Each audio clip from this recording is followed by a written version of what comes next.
maraming hindi maipaliwanag na pangyayari sa ating mundo. Ang Tadlak ay isa sa mga lugar na sinasabing may kakaibang katangian. Kaya naman naghanap kami sa mga residente dito na makakapagsabi ng istorya sa likod ng mahiwagang Alligator Lake. Isa na dito si Aling Baby. Wala nang tao pa. Meron daw hindi mag-anak na mag-asawa. Hindi lang kahalak yun. Pag-alakin lang sila, hindi nila magtatabakin ng lupa. Ano maging dalaga na? Nalalahe. Nalaglag yung kalalon ay meron nang nanliligaw. Meron na nanliligaw. Sabi, ay, mga kalalong ko nalaglag sa lupa. Ang sila makakapanaw. Sabi daw ng lalaki, hindi, yun. Kunin mo. Ay, lang lolo kinuha eh. Isang bata namin, nagtitigit na. Sabi daw, magiging tulad ka doon. Kaya dito, meron daw ang dagagang lalaki. Dagagang buhay.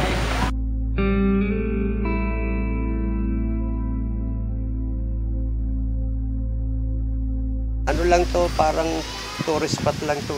Lalagyan ng kubo dyan. Ito, kasama yan eh. Para kung yung mga namamasyan, pwedeng may makikita silang ano. Pero totoo po ba yung balita na may marami namamatay? Hindi, talaga lang nadidisgrasya dahil yung iba hindi marunong lumangoy. Ibig sabihin po, hindi po totoo yung Hindi. na Hindi totoo. ano, mayroon daw pong Lumal, wala. Yung taon-taon pong namamatay dito. Bali, aksidente lang po Parang mga talaga. aksidente lang yung gano'n. Hindi mo marunong lumangoy, gano'n. Hindi na, nung araw siguro, pero ngayon wala na yun. Pero totoo po bang maraming buhaya po dati? Nung araw meron, ngayon wala na. Wala na po. Kaya tinawag na ito, itong hagdan ng Pasong Buhaya.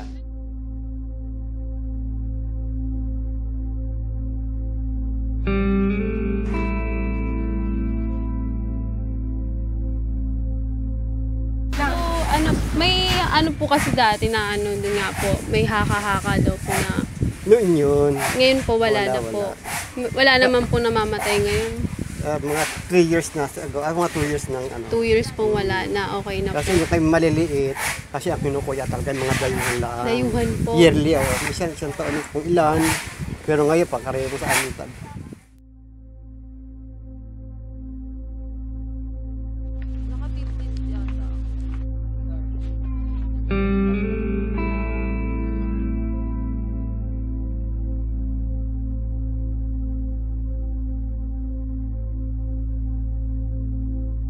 So ito, nandito na tayo dun sa biak ng lake.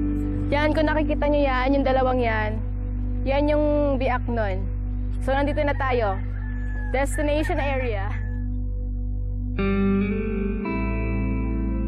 Tara, punta natin yung mga bata. Oo, saan na kayo pupunta? Tara, tara, sama tayo.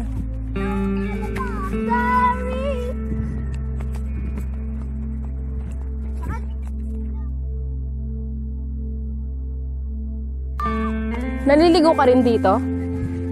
Sila lang.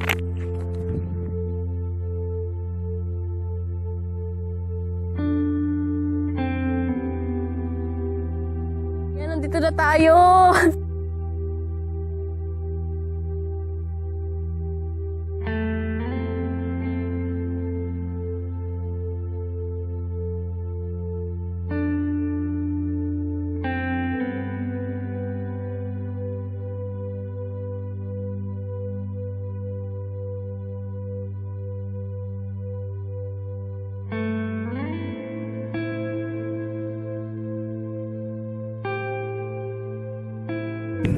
So dito pala nagpupunta yung mga nagkakayak kanina, yung nakikita nyo.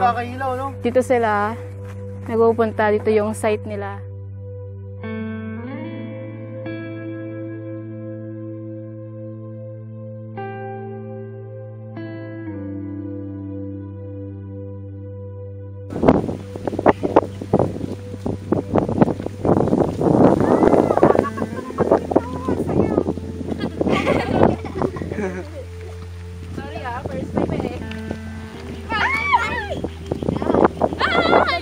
Na